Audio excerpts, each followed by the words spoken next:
ನೋಡಿ, ಇನ್ನು ಬೆಳಗಾವಿಯಲ್ಲಿ ಖುದ್ದು ಪೊಲೀಸರು 20ಕ್ಕೂ ಹೆಚ್ಚು ಜನರನ್ನ ಅನುಮಾನಾಸ್ಪದವಾಗಿ ಕಂಡುಬಂದಂಥ ಹಿನ್ನೆಲೆಯಲ್ಲಿ ವಿಚಾರಣೆಗೆ ಒಳಪಡಿಸಿದ್ದಾರೆ. ಅದರ ಬಗ್ಗೆ ಮತ್ತಷ್ಟು ಮಾಹಿತಿಯನ್ನು ಕೊಡೋದಕ್ಕೆ ನಮ್ಮ ಬೆಳಗಾವಿ ಪ್ರತಿನಿಧಿ ಮೈಲಾರಿ ನೇರ ಸಂಪರ್ಕದಲ್ಲಿ ಜಾಯ್ನ್ ಆಗಿದ್ದಾರೆ. ಮೈಲಾರಿ, ವಿಚಾರಣೆ ಹೇಗೆ ನಡೀತಾ ಇದೆ? ವಿಚಾರಣೆ ಸಂದರ್ಭದಲ್ಲಿ ಅವರು ಎಲ್ಲಿಂದ ಬಂದಿರೋದು ಅನ್ನೋದ್ರ ಬಗ್ಗೆ ಏನಾದರೂ ಮಾಹಿತಿ ಸಿಕ್ಕಿದೆಯಾ? ಈಗ ವಿಚಾರಣೆ ಮುಗಿದ ಬಳಿಕ ಏನಾಗುತ್ತೆ ಮುಂದೆ?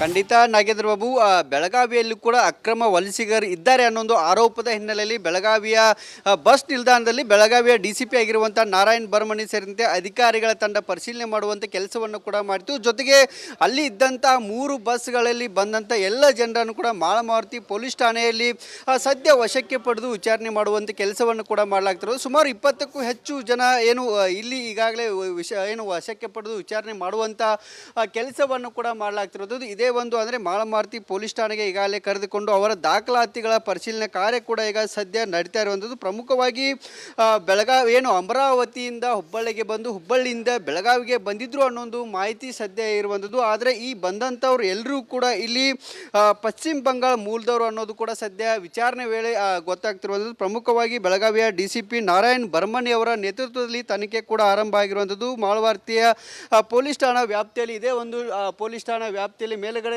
ಗಮನಿಸಬಹುದು. ಇದೇ ಒಂದು ಬಂದಂಥ ಜನರನ್ನ ಸುಮಾರು 20ಕ್ಕೂ ಹೆಚ್ಚು ಜನರ ಮೊಬೈಲ್ ಇರ್ಬೋದು, ಆಧಾರ್ ಕಾರ್ಡ್ಗಳಿರ್ಬೋದು, ಜೊತೆಗೆ ಬೇರೆ ಬೇರೆ ದಾಖಲಾತಿಗಳಂದರೆ ಎಲ್ಲಿಂದ ಬಂದಿದ್ರಿ ಮತ್ತು ಜೊತೆಗೆ ಎಲ್ಲಿ ಆ ಕೆಲಸವನ್ನು ಮಾಡ್ತಿದ್ರಿ ಅನ್ನೋ ಒಂದು ಪ್ರಶ್ನೆಗಳನ್ನು ಮುಂದಿಟ್ಟಿದ್ದಾರೆ. ಇವರೆಲ್ಲರೂ ಕೂಡ ಪಶ್ಚಿಮ ಬಂಗಾಳದವರು ಅನ್ನೋದು ಕೂಡ ಸದ್ಯ ಪತ್ತೆ ಆಗ್ತಿರುವಂಥದ್ದು. ಪ್ರಮುಖವಾಗಿ ಮತದಾನಕ್ಕೆ ಇತ್ತು. ಆ ಒಂದು ಸಂದರ್ಭದಲ್ಲಿ ನಾವು ಮತದಾನಕ್ಕೆ ಹೋಗಿದ್ವಿ, ಹಾಗಾಗಿ ಈಗ ವಾಪಸ್ ಬಂದಿದ್ದೇವೆ. ನಾವು ಶಹಾಪುರದಲ್ಲಿ ಇರುವಂಥ ಅಕ್ಕಸಾಲಿಗೆ ಅಂದರೆ ಬಂಗಾರದ ಅಂಗಡಿಯಲ್ಲಿ ನಾವು ಕೆಲಸವನ್ನು ಮಾಡ್ತಿದ್ದೀವಿ ಅನ್ನೊಂದು ಮಾಹಿತಿಯನ್ನು ಸದ್ಯ ಈಗ ಇಲ್ಲಿರುವಂಥ ಬಂದಂಥವ್ರು ಕೂಡ ಹೇಳ್ತಿರುವಂಥದ್ದು. ಪ್ರಮುಖವಾಗಿ ಎಲ್ಲ ಕಾರ್ಮಿಕರ ಮೊಬೈಲ್ ಸಂಖ್ಯೆಗಳಿರ್ಬೋದು, ದಾಖಲಾತಿಗಳನ್ನು ವಶಕ್ಕೆ ಪಡೆದು ವಿಚಾರಣೆ ಆಗುವಂಥ ಕೆಲಸ ಕೂಡ ಆಗಿತ್ತು. ಇದಕ್ಕೂ ಮುಂಚೆ ಅಂದರೆ ಬೆಳಗಾವಿಯ ಬಸ್ ನಿಲ್ದಾಣದಲ್ಲಿ ಈ ರೀತಿಯಾದಂಥ ಮಾಹಿತಿ ಅಂದರೆ ಅಕ್ರಮವಾಗಿ ಬಾಂಗ್ಲಾ ವಲಸಿಗರು ಬಂದಿದ್ದಾರೆ ಅನ್ನೋ ಒಂದು ಆರೋಪದ ಹಿನ್ನೆಲೆಯಲ್ಲಿ ಸಾಕಷ್ಟು ತಪಾಸಣೆಯನ್ನು ಮಾಡುವಂಥ ಕೆಲಸ ಕೂಡ ಆಗುತ್ತೆ. ಅಲ್ಲಿ 3 ಬಸ್ಗಳನ್ನು ವಶಕ್ಕೆ ಪಡೆಯಲಾಗುತ್ತೆ. ಜೊತೆಗೆ ಡಾಗ್ ಸ್ಕ್ವಾಡ್ ಇರ್ಬೋದು, DCP ಇರ್ಬೋದು, ಪೊಲೀಸರು ಇರ್ಬೋದು, ಜೊತೆಗೆ ಅಲ್ಲಿರುವಂಥ ಸ್ಥಳೀಯ ಸಿಬ್ಬಂದಿಗಳು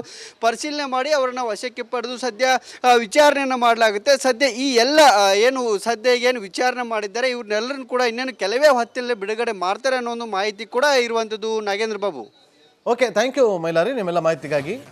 ನೋಡಿ, ಇನ್ನು ಬೆಳಗಾವಿಯಲ್ಲಿ ಖುದ್ದು ಪೊಲೀಸರು 20ಕ್ಕೂ ಹೆಚ್ಚು ಜನರನ್ನ ಅನುಮಾನಾಸ್ಪದವಾಗಿ ಕಂಡುಬಂದಂಥ ಹಿನ್ನೆಲೆಯಲ್ಲಿ ವಿಚಾರಣೆಗೆ ಒಳಪಡಿಸಿದ್ದಾರೆ. ಅದರ ಬಗ್ಗೆ ಮತ್ತಷ್ಟು ಮಾಹಿತಿಯನ್ನು ಕೊಡೋದಕ್ಕೆ ನಮ್ಮ ಬೆಳಗಾವಿ ಪ್ರತಿನಿಧಿ ಮೈಲಾರಿ ನೇರ ಸಂಪರ್ಕದಲ್ಲಿ ಜಾಯ್ನ್ ಆಗಿದ್ದಾರೆ. ಮೈಲಾರಿ, ವಿಚಾರಣೆ ಹೇಗೆ ನಡೀತಾ ಇದೆ? ವಿಚಾರಣೆ ಸಂದರ್ಭದಲ್ಲಿ ಅವರು ಎಲ್ಲಿಂದ ಬಂದಿರೋದು ಅನ್ನೋದ್ರ ಬಗ್ಗೆ ಏನಾದರೂ ಮಾಹಿತಿ ಸಿಕ್ಕಿದೆಯಾ? ಈಗ ವಿಚಾರಣೆ ಮುಗಿದ ಬಳಿಕ ಏನಾಗುತ್ತೆ ಮುಂದೆ?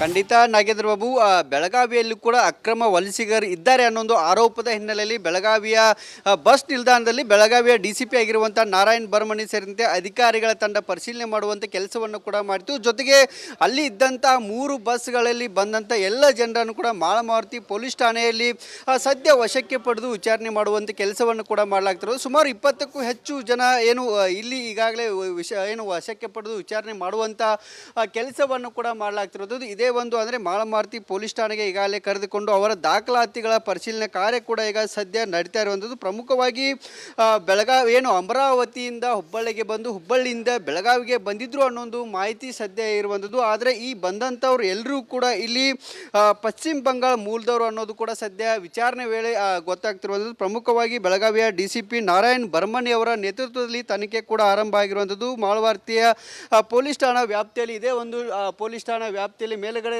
ಗಮನಿಸಬಹುದು. ಇದೇ ಒಂದು ಬಂದಂಥ ಜನರನ್ನ ಸುಮಾರು 20ಕ್ಕೂ ಹೆಚ್ಚು ಜನರ ಮೊಬೈಲ್ ಇರ್ಬೋದು, ಆಧಾರ್ ಕಾರ್ಡ್ಗಳಿರ್ಬೋದು, ಜೊತೆಗೆ ಬೇರೆ ಬೇರೆ ದಾಖಲಾತಿಗಳಂದರೆ ಎಲ್ಲಿಂದ ಬಂದಿದ್ರಿ ಮತ್ತು ಜೊತೆಗೆ ಎಲ್ಲಿ ಆ ಕೆಲಸವನ್ನು ಮಾಡ್ತಿದ್ರಿ ಅನ್ನೋ ಒಂದು ಪ್ರಶ್ನೆಗಳನ್ನು ಮುಂದಿಟ್ಟಿದ್ದಾರೆ. ಇವರೆಲ್ಲರೂ ಕೂಡ ಪಶ್ಚಿಮ ಬಂಗಾಳದವರು ಅನ್ನೋದು ಕೂಡ ಸದ್ಯ ಪತ್ತೆ ಆಗ್ತಿರುವಂಥದ್ದು. ಪ್ರಮುಖವಾಗಿ ಮತದಾನಕ್ಕೆ ಇತ್ತು. ಆ ಒಂದು ಸಂದರ್ಭದಲ್ಲಿ ನಾವು ಮತದಾನಕ್ಕೆ ಹೋಗಿದ್ವಿ, ಹಾಗಾಗಿ ಈಗ ವಾಪಸ್ ಬಂದಿದ್ದೇವೆ. ನಾವು ಶಹಾಪುರದಲ್ಲಿ ಇರುವಂಥ ಅಕ್ಕಸಾಲಿಗೆ ಅಂದರೆ ಬಂಗಾರದ ಅಂಗಡಿಯಲ್ಲಿ ನಾವು ಕೆಲಸವನ್ನು ಮಾಡ್ತಿದ್ದೀವಿ ಅನ್ನೋ ಒಂದು ಮಾಹಿತಿಯನ್ನು ಸದ್ಯ ಈಗ ಇಲ್ಲಿರುವಂಥ ಏನು ಬಂದಂಥವ್ರು ಕೂಡ ಹೇಳ್ತಿರುವಂಥದ್ದು. ಪ್ರಮುಖವಾಗಿ ಈ ಎಲ್ಲ ಕಾರ್ಮಿಕರ ಮೊಬೈಲ್ ಸಂಖ್ಯೆಗಳಿರ್ಬೋದು, ದಾಖಲಾತಿಗಳನ್ನು ವಶಕ್ಕೆ ಪಡೆದು ವಿಚಾರಣೆ ಆಗುವಂಥ ಕೆಲಸ ಕೂಡ ಆಗಿತ್ತು. ಇದಕ್ಕೂ ಮುಂಚೆ ಅಂದರೆ ಬೆಳಗಾವಿಯ ಬಸ್ ನಿಲ್ದಾಣದಲ್ಲಿ ಈ ರೀತಿಯಾದಂಥ ಮಾಹಿತಿ ಅಂದರೆ ಅಕ್ರಮವಾಗಿ ಬಾಂಗ್ಲಾ ವಲಸಿಗರು ಬಂದಿದ್ದಾರೆ ಅನ್ನೋ ಒಂದು ಆರೋಪದ ಹಿನ್ನೆಲೆಯಲ್ಲಿ ಸಾಕಷ್ಟು ತಪಾಸಣೆಯನ್ನು ಮಾಡುವಂಥ ಕೆಲಸ ಕೂಡ ಆಗುತ್ತೆ. ಅಲ್ಲಿ 3 ಬಸ್ಗಳನ್ನು ವಶಕ್ಕೆ ಪಡೆಯಲಾಗುತ್ತೆ. ಜೊತೆಗೆ ಡಾಗ್ ಸ್ಕ್ವಾಡ್ ಇರ್ಬೋದು, DCP ಇರ್ಬೋದು, ಪೊಲೀಸರು ಇರ್ಬೋದು, ಜೊತೆಗೆ ಅಲ್ಲಿರುವಂಥ ಸ್ಥಳೀಯ ಸಿಬ್ಬಂದಿಗಳು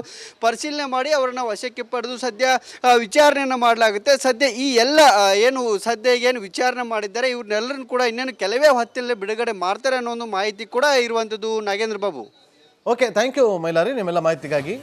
ನೋಡಿ, ಇನ್ನು ಬೆಳಗಾವಿಯಲ್ಲಿ ಖುದ್ದು ಪೊಲೀಸರು 20ಕ್ಕೂ ಹೆಚ್ಚು ಜನರನ್ನ ಅನುಮಾನಾಸ್ಪದವಾಗಿ ಕಂಡುಬಂದಂಥ ಹಿನ್ನೆಲೆಯಲ್ಲಿ ವಿಚಾರಣೆಗೊಳಪಡಿಸಿದ್ದಾರೆ. ಅದರ ಬಗ್ಗೆ ಮತ್ತಷ್ಟು ಮಾಹಿತಿಯನ್ನು ಕೊಡೋದಕ್ಕೆ ನಮ್ಮ ಬೆಳಗಾವಿ ಪ್ರತಿನಿಧಿ ಮೈಲಾರಿ ನೇರ ಸಂಪರ್ಕದಲ್ಲಿ ಜಾಯ್ನ್ ಆಗಿದ್ದಾರೆ. ಮೈಲಾರಿ, ವಿಚಾರಣೆ ಹೇಗೆ ನಡೀತಾ ಇದೆ? ವಿಚಾರಣೆ ಸಂದರ್ಭದಲ್ಲಿ ಅವರು ಎಲ್ಲಿಂದ ಬಂದಿರೋದು ಅನ್ನೋದ್ರ ಬಗ್ಗೆ ಏನಾದರೂ ಮಾಹಿತಿ ಸಿಕ್ಕಿದ್ಯಾ? ಈಗ ವಿಚಾರಣೆ ಮುಗಿದ ಬಳಿಕ ಏನಾಗುತ್ತೆ ಮುಂದೆ?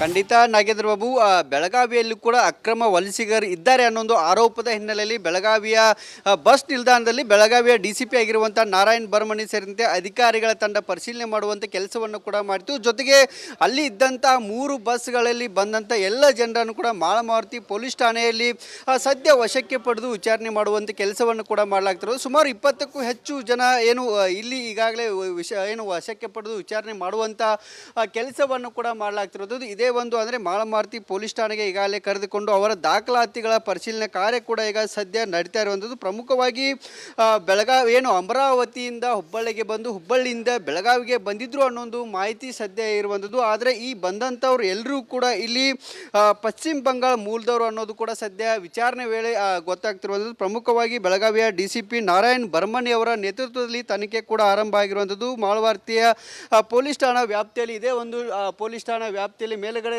ಗಮನಿಸಬಹುದು. ಇದೇ ಒಂದು ಬಂದಂಥ ಜನರನ್ನ ಸುಮಾರು 20ಕ್ಕೂ ಹೆಚ್ಚು ಜನರ ಮೊಬೈಲ್ ಇರ್ಬೋದು, ಆಧಾರ್ ಕಾರ್ಡ್ಗಳಿರ್ಬೋದು, ಜೊತೆಗೆ ಬೇರೆ ಬೇರೆ ದಾಖಲಾತಿಗಳಂದರೆ ಎಲ್ಲಿಂದ ಬಂದಿದ್ರಿ ಮತ್ತು ಜೊತೆಗೆ ಎಲ್ಲಿ ಆ ಕೆಲಸವನ್ನು ಮಾಡ್ತಿದ್ರಿ ಅನ್ನೋ ಒಂದು ಪ್ರಶ್ನೆಗಳನ್ನು ಮುಂದಿಟ್ಟಿದ್ದಾರೆ. ಇವರೆಲ್ಲರೂ ಕೂಡ ಪಶ್ಚಿಮ ಬಂಗಾಳದವರು ಅನ್ನೋದು ಕೂಡ ಸದ್ಯ ಪತ್ತೆ ಆಗ್ತಿರುವಂಥದ್ದು. ಪ್ರಮುಖವಾಗಿ ಮತದಾನಕ್ಕೆ ಇತ್ತು. ಆ ಒಂದು ಸಂದರ್ಭದಲ್ಲಿ ನಾವು ಮತದಾನಕ್ಕೆ ಹೋಗಿದ್ವಿ, ಹಾಗಾಗಿ ಈಗ ವಾಪಸ್ ಬಂದಿದ್ದೇವೆ. ನಾವು ಶಹಾಪುರದಲ್ಲಿ ಇರುವಂಥ ಅಕ್ಕಸಾಲಿಗೆ ಅಂದರೆ ಬಂಗಾರದ ಅಂಗಡಿಯಲ್ಲಿ ನಾವು ಕೆಲಸವನ್ನು ಮಾಡ್ತಿದ್ದೀವಿ ಅನ್ನೊಂದು ಮಾಹಿತಿಯನ್ನು ಸದ್ಯ ಈಗ ಇಲ್ಲಿರುವಂಥ ಬಂದಂಥವ್ರು ಕೂಡ ಹೇಳ್ತಿರುವಂಥದ್ದು. ಪ್ರಮುಖವಾಗಿ ಈ ಎಲ್ಲ ಕಾರ್ಮಿಕರ ಮೊಬೈಲ್ ಸಂಖ್ಯೆಗಳಿರ್ಬೋದು, ದಾಖಲಾತಿಗಳನ್ನು ವಶಕ್ಕೆ ಪಡೆದು ವಿಚಾರಣೆ ಆಗುವಂಥ ಕೆಲಸ ಕೂಡ ಆಗಿತ್ತು. ಇದಕ್ಕೂ ಮುಂಚೆ ಅಂದರೆ ಬೆಳಗಾವಿಯ ಬಸ್ ನಿಲ್ದಾಣದಲ್ಲಿ ಈ ರೀತಿಯಾದಂಥ ಮಾಹಿತಿ ಅಂದರೆ ಅಕ್ರಮವಾಗಿ ಬಾಂಗ್ಲಾ ವಲಸಿಗರು ಬಂದಿದ್ದಾರೆ ಅನ್ನೋ ಒಂದು ಆರೋಪದ ಹಿನ್ನೆಲೆಯಲ್ಲಿ ಸಾಕಷ್ಟು ತಪಾಸಣೆಯನ್ನು ಮಾಡುವಂಥ ಕೆಲಸ ಕೂಡ ಆಗುತ್ತೆ. ಅಲ್ಲಿ 3 ಬಸ್ಗಳನ್ನು ವಶಕ್ಕೆ ಪಡೆಯಲಾಗುತ್ತೆ. ಜೊತೆಗೆ ಡಾಗ್ ಸ್ಕ್ವಾಡ್ ಇರ್ಬೋದು, DCP ಇರ್ಬೋದು, ಪೊಲೀಸರು ಇರ್ಬೋದು, ಜೊತೆಗೆ ಅಲ್ಲಿರುವಂಥ ಸ್ಥಳೀಯ ಸಿಬ್ಬಂದಿಗಳು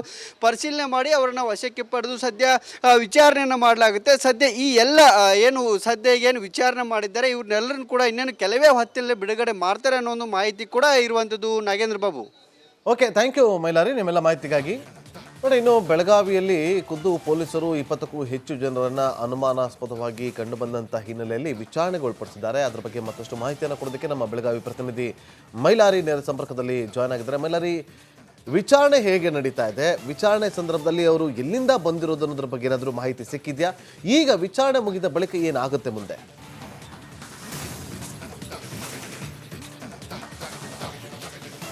ಖಂಡಿತ ನಾಗೇಂದ್ರ ಬಾಬು, ಬೆಳಗಾವಿಯಲ್ಲೂ ಕೂಡ ಅಕ್ರಮ ವಲಸಿಗರು ಇದ್ದಾರೆ ಅನ್ನೋ ಒಂದು ಆರೋಪದ ಹಿನ್ನೆಲೆಯಲ್ಲಿ ಬೆಳಗಾವಿಯ ಬಸ್ ನಿಲ್ದಾಣದಲ್ಲಿ ಬೆಳಗಾವಿಯ DCP ಆಗಿರುವಂಥ ನಾರಾಯಣ್ ಬರ್ಮನಿ ಸೇರಿದಂತೆ ಅಧಿಕಾರಿಗಳ ತಂಡ ಪರಿಶೀಲನೆ ಮಾಡುವಂಥ ಕೆಲಸವನ್ನು ಕೂಡ ಮಾಡಿತು. ಜೊತೆಗೆ ಅಲ್ಲಿ ಇದ್ದಂಥ 3 ಬಸ್ಗಳಲ್ಲಿ ಬಂದಂಥ ಎಲ್ಲ ಜನರನ್ನು ಕೂಡ ಮಾಳಮಾರುತಿ ಪೊಲೀಸ್ ಠಾಣೆಯಲ್ಲಿ ಸದ್ಯ ವಶಕ್ಕೆ ಪಡೆದು ವಿಚಾರಣೆ ಮಾಡುವಂಥ ಕೆಲಸವನ್ನು ಕೂಡ ಮಾಡಲಾಗ್ತಿರೋದು. ಸುಮಾರು 20ಕ್ಕೂ ಹೆಚ್ಚು ಜನ ಇಲ್ಲಿ ಈಗಾಗಲೇ ವಶಕ್ಕೆ ಪಡೆದು ವಿಚಾರಣೆ ಮಾಡುವಂಥ ಕೆಲಸವನ್ನು ಕೂಡ ಮಾಡಲಾಗ್ತಿರೋದು. ಇದೇ ಒಂದು ಅಂದರೆ ಮಾಳಮಾರುತಿ ಪೊಲೀಸ್ ಠಾಣೆಗೆ ಈಗಾಗಲೇ ಕರೆದುಕೊಂಡು ಅವರ ದಾಖಲಾತಿಗಳ ಪರಿಶೀಲನೆ ಕಾರ್ಯ ಕೂಡ ಈಗ ಸದ್ಯ ನಡೀತಾ ಇರುವಂಥದ್ದು. ಪ್ರಮುಖವಾಗಿ ಅಮರಾವತಿಯಿಂದ ಹುಬ್ಬಳ್ಳಿಗೆ ಬಂದು ಹುಬ್ಬಳ್ಳಿಯಿಂದ ಬೆಳಗಾವಿಗೆ ಬಂದಿದ್ರು ಅನ್ನೋ ಒಂದು ಮಾಹಿತಿ ಸದ್ಯ ಇರುವಂಥದ್ದು. ಆದರೆ ಈ ಬಂದಂಥವ್ರು ಎಲ್ಲರೂ ಕೂಡ ಇಲ್ಲಿ ಪಶ್ಚಿಮ ಬಂಗಾಳ ಮೂಲದವರು ಅನ್ನೋದು ಕೂಡ ಸದ್ಯ ವಿಚಾರಣೆ ವೇಳೆ ಗೊತ್ತಾಗ್ತಿರುವಂಥದ್ದು. ಪ್ರಮುಖವಾಗಿ ಬೆಳಗಾವಿಯ DCP ನಾರಾಯಣ್ ಬರ್ಮನಿ ಅವರ ನೇತೃತ್ವದಲ್ಲಿ ತನಿಖೆ ಕೂಡ ಆರಂಭ ಆಗಿರುವಂಥದ್ದು. ಮಾಳವಾರ್ತಿಯ ಪೊಲೀಸ್ ಠಾಣಾ ವ್ಯಾಪ್ತಿಯಲ್ಲಿ ಇದೇ ಒಂದು ಪೊಲೀಸ್ ಠಾಣಾ ವ್ಯಾಪ್ತಿಯಲ್ಲಿ ಮೇಲುಗಡೆ